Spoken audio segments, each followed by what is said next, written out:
Tak. Nebo počkejme tady na výjezd vozidla. Tam, schválně. Teďka zjistíme. Jak tady nejsme vůbec vidět, jo? Právě nám přijde auto. Já potřebuji, aby zjel. A já tam zůstanu stát tady, jo? A necháme, vememe ho. Tady je příklad parkovace. Tady zastavím. Jeho projet. Můj projet, jak budou zmizet.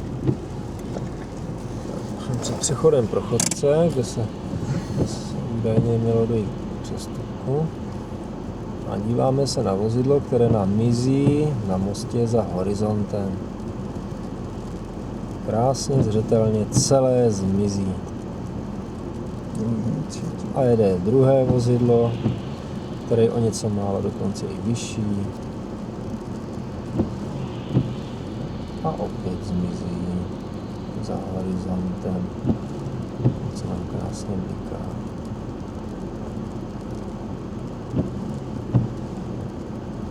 Jsou tam spolony.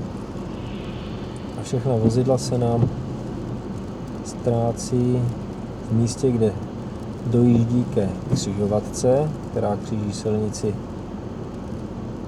z Valašského Meziříčí do Rožnova pod Radhoštěm. Tak, teď se podíváme, co uvidíme ze zadu vozidla a ve zpětných zrcátkách. Takže jestliže tě zaregistrovali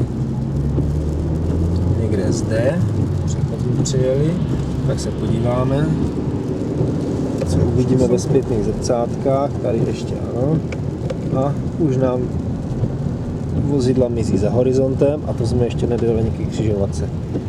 Teď dojíždíme, podíváme se dozadu na vozidlo, které nám mizí. Otři mi sklo. Sklo mi otři, tak. A tam se nám vynořuje další vozidlo. Tak.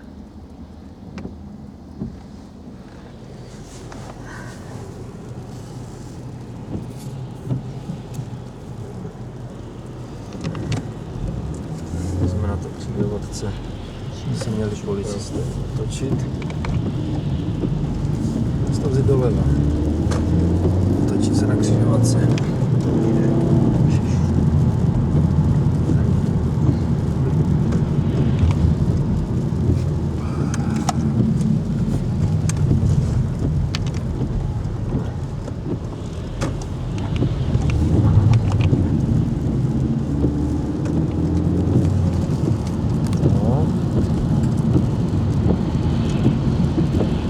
Se měli točit a začít s pronásledováním.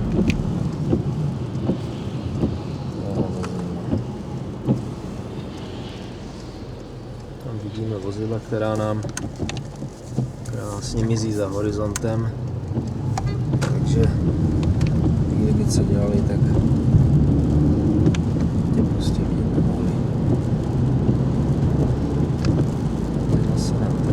A budeme sledovat ten 1300 metrový rovný úsek. Údajný.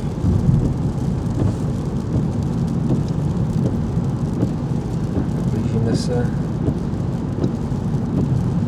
k první zatáčce, za kterou nám jezdí před námi jedoucí vozidla, takže zcela.